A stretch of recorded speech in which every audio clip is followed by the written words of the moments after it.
Well, welcome to another lecture on revision lecture for business management. We're going to move into Unit 4, Outcome 1A, and we're going to look at just the first part, so just that first set of dot points that are here on your screen now. We're going to look at the relationship of HR to the function of, HR is the function to the to business objectives and business strategy. Now,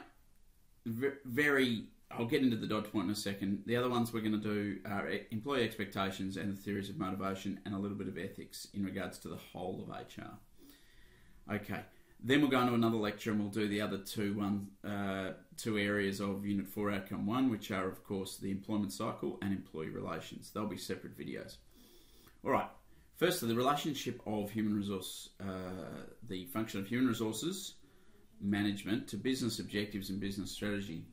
This is where you've got to link the positive management of employees to increased levels of motivation, to increased productivity, and to reductions in staff turnover because they're highly motivated.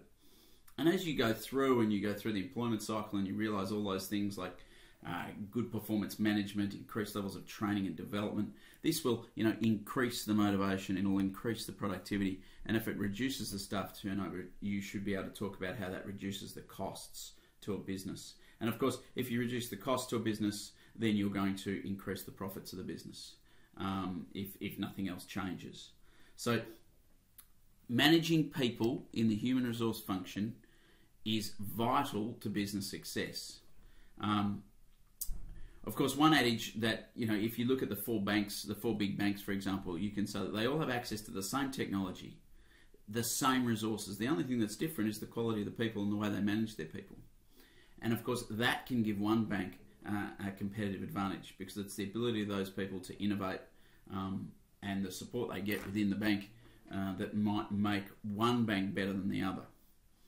So, very clearly, human resources is vitally important to the success of a business in terms of how they can use human resource management to increase the motivation of employees, that leads to increases in productivity, innovation, and should lead to a reduction in staff turnover because highly motivated people don't leave an organisation as readily as unmotivated people who aren't treated well. Okay, moving on to employee expectations. Now, employee expectations have been examined a hell of a lot in the exams, and you need to know the four that are listed there. So that is conditions of employment. Now, this does confuse a few people. This talks about the basic contract that they're on. This is terms and conditions of employment. So that includes pay, but it also includes the certain conditions such as the flexibility terms, things like leave entitlements, other conditions that are in contracts. This is very closely related to employee relations, of course, and any enterprise bargaining. But the conditions of employment also include things like, how does the boss interpret the contract, and therefore how much of a sort of hard-nosed manager are they, or do they give that person flexibility when they show commitment to the organisation? So there's a little bit of wriggle room within conditions of employment. Occupational health and safety is a lot more straightforward. Employees expect that they will be provided with the tools to do the job properly, as well as a safe environment in which to do the job. Now, in a manufacturing environment, this becomes very important because you're dealing with machinery. In construction, it's very important, obviously. People expect to go home safely, and you've all seen the ads in relation to that. Job security is also a highly sought-after expectation. It can't always be given because we know that certain organisations just cannot provide ongoing employment, and we can look at the car industry to say, okay, those people no longer have job security. Work-life balance is one that, again, is open to interpretation, but this is for an employee to achieve that balance between their work life and their life outside of work. Now, that could include family commitments, sporting commitments, or other hobbies that they have. What you must be able to do is define and explain each of these, have a really good explanation of what these are, these four expectations. So you must be able to define and explain each of them. you must be able to apply them to random business situations. So you might be given a situation and then you have to apply one or more of the employee expectations. You must have some idea of how organisations go about meeting these expectations. So how would an organisation go out meeting the expectation of work-life balance? And that's usually through flexibility clauses, through direct negotiations between manager and employee. Discuss the link between meeting the expectation and improved performance. Now, if you can meet the employee expectations, is likely to then flow on to increased motivation. All right. So again, we can start linking back to the overall strategic objectives of an organisation. Let's look at some exam questions on this. In 2013, there's a case study here, the ZX case study, which is quite long, so I couldn't fit it in. But if you grab that case study, you'll be able to read that and then look at the employee expectations include a number of factors. Explain what is meant by work-life balance and conditions of employment. Refer to the information about ZX Bank in your response. Now, quite clearly here, you've got 4 marks. There is 1 mark for theory for each of work-life balance and conditions of employment. You need to basically explain and define them. And then refer back to the case study, and that's the other half of the marks, is that application back to say whether ZX Bank is, eroding work-life balance or conditions of employment expectations of employees. And you've got to discuss that, refer to the information in your response when you're explaining it. So what I would do is explain it in theory first and then go on and do an application to ZX Bank and discuss how they are approaching these employee expectations. Okay, in 2011, we've got room here for the case study of Southern Industries. In the foyer of the head of the Office of Southern Industries hangs a sign that states employees are our most important resource. If we look after our staff, everything else will take care of itself. The HR manager of Southern Industries needs to use performance indicator to assist him in monitoring staff morale. Now, of course, staff morale relates back to employee expectations. So, describe and justify 2 suitable performance indicators he could use to measure staff morale. And this is where we see a bit of crossover from Unit 3 to Unit 4. 2 suitable indicators would, I would choose staff turnover every time. Here as your first one. The second one, you may choose something like a rate of productivity growth. Would probably be the one I would go for. But you've got to choose 2 very carefully, explain them, and then relate them back to how the HR manager of Southern Industries could use them. Remember that when you're doing performance indicators, you must state that staff turnover rates need to be compared to previous staff turnover rates, so that if it has increased, then it would be an indicator that morale has declined. If staff turnover rates had decreased over a period of time, then staff morale could be said to have increased. Okay, so be very wary of making sure you provide a full explanation of how the performance indicator works in this case. All right, 2011, again, Freda Campbell is setting up a new business in Melbourne, manufacturing and selling furniture. She will need to employ 250 people and is considering factors involved in managing human resources, such as employee expectations. Explain how employee expectations of occupational health and safety and job security will need to be addressed by Freda. Now, because she's manufacturing furniture, I think the OH&S one should be fairly straightforward in terms of saying quickly in theory what OH&S is, the expectation, and how that she'll have to set up a very safe, compliant workplace to make sure that all the machinery has guards and that sort of thing on it. And if you do some sort of application around that, you'll be in very safe territory. All right, so link the OH&S to the manufacturing component of her business.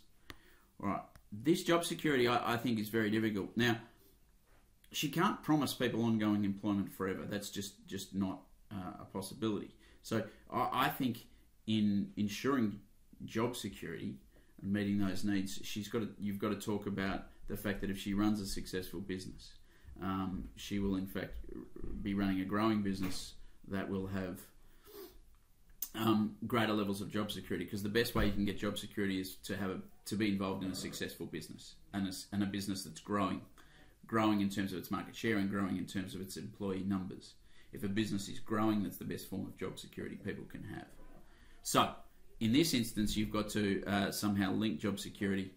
Even the assessment report here, I don't think provides a very good answer, and I think you need to link it back to the success of the organisation.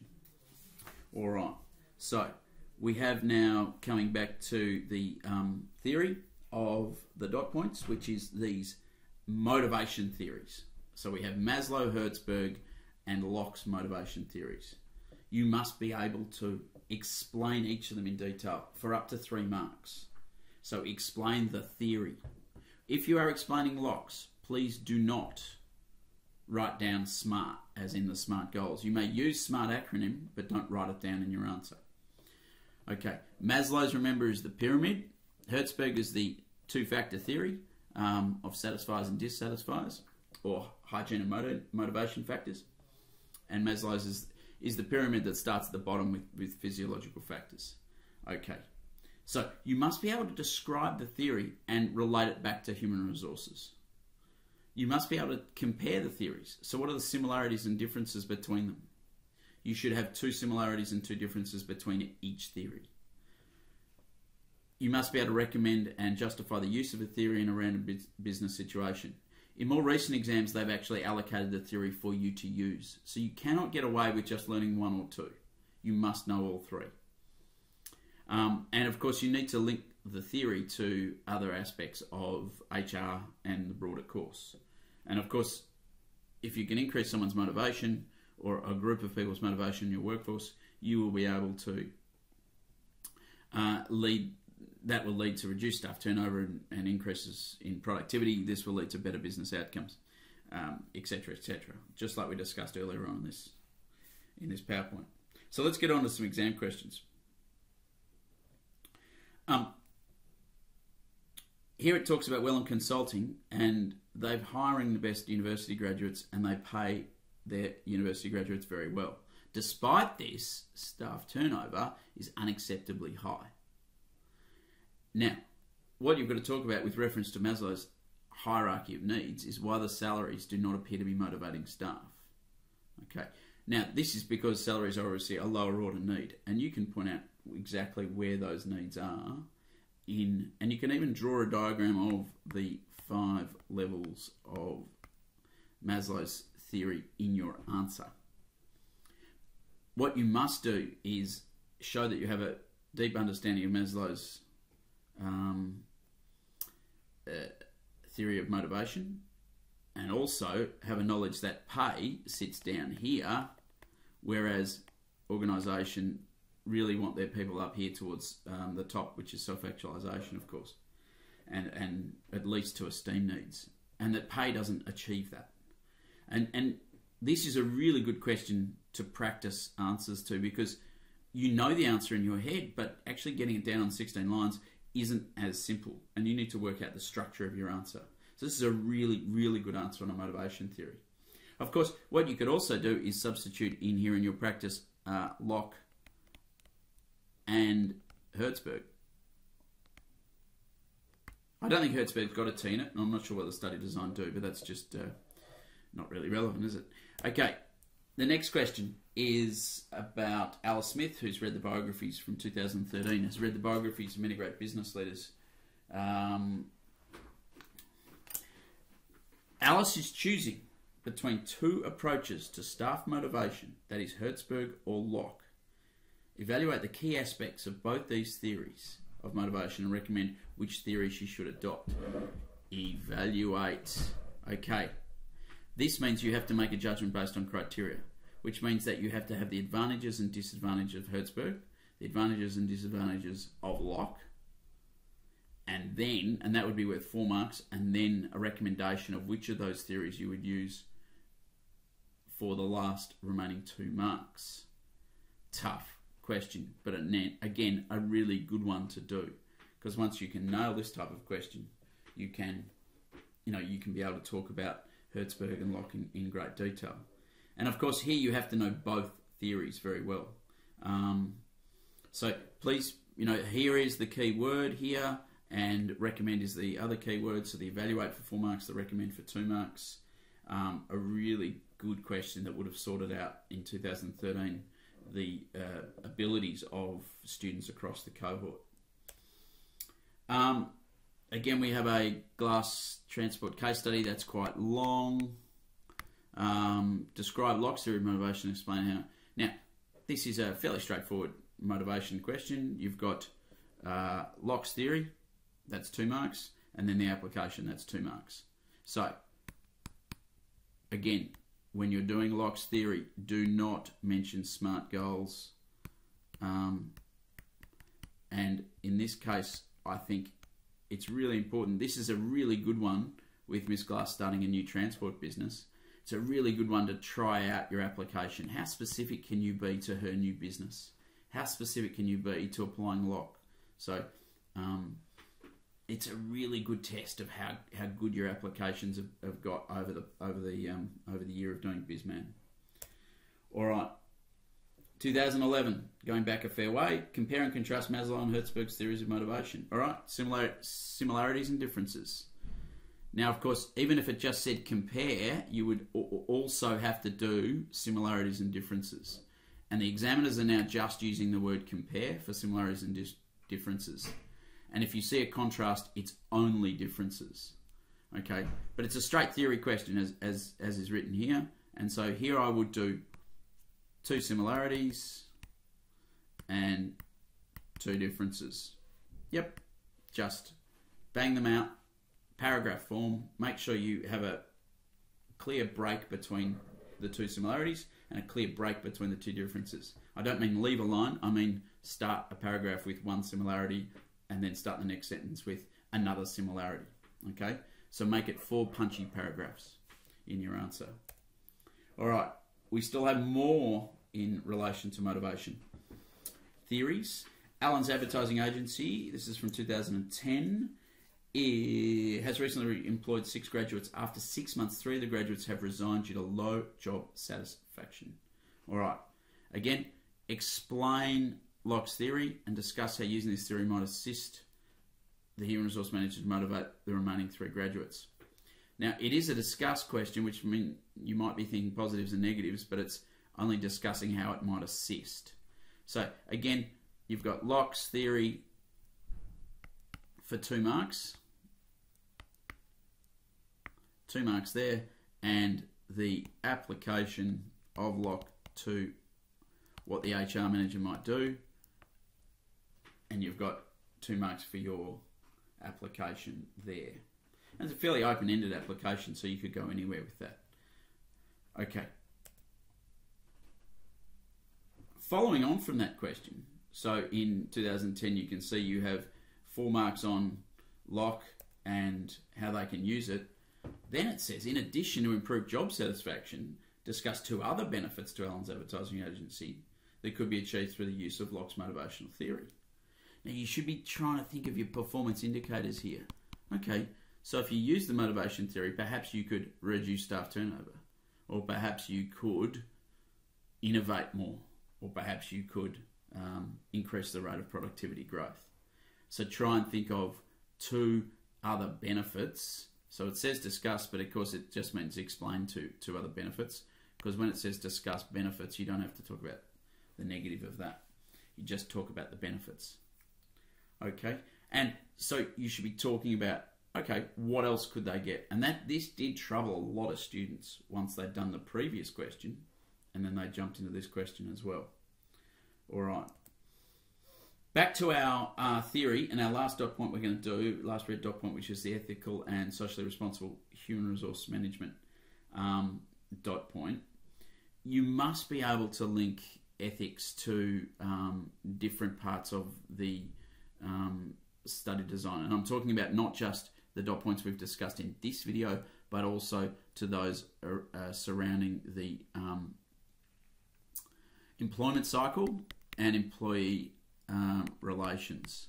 So, of course, it's probably one of the areas where it's easy to talk about ethics and socially responsible is in the employment cycle of recruitment. and in the employment cycle of termination. Really some key points there, and not discriminating, being really fair to people when you're making them redundant, that sort of thing. We also got to talk about it in terms of employee relations. And of course, in employee relations, one of the things that you can talk about is good faith bargaining.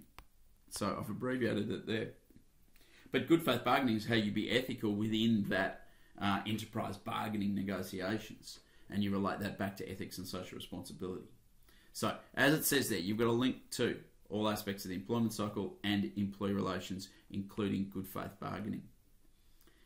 Some questions on ethics, and I'll leave you to read the Shackleton case study. But it's a pretty open-ended question here, which says, explain 2 ways in which Shackleton can ensure that it is operating ethically in terms of management of its human resources. Now, you could talk about any aspect of its human resources and how they can be ethical. So it's the treatment of staff. Is it in making sure that they've got a safe environment, that they've got all the resources, that staff are given leave for important personal issues? Is it the way they promote? Is it the way that they, if necessary, the way they make people redundant? So this is really open-ended, but a really good question for you guys to practice. All right. From 2012, there's the Webster's chocolate case study. Analyse the ethical and social responsibility issues associated with the 2 options. Now, you'd have to read the case study to get those 2 options that Mr. Webster is considering to develop the capabilities of the staff. Now, this is 6 marks. Bang. So, what you've got to be able to do is take these two options from the question and analyse the ethical and social responsibility issues.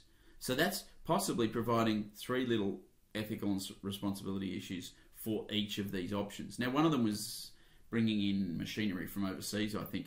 And so there is questions on the environment, which is an ethical and socially responsible with regards to importing things. And is that same machinery made in Australia? There is ethics in terms of, will that machinery make people redundant? So you've really got to have an ability. This is a sensational question in terms of, your ability to imagine different ethical and social responsibility issues with regards to a couple of options. And this is a really important question for you guys to practice.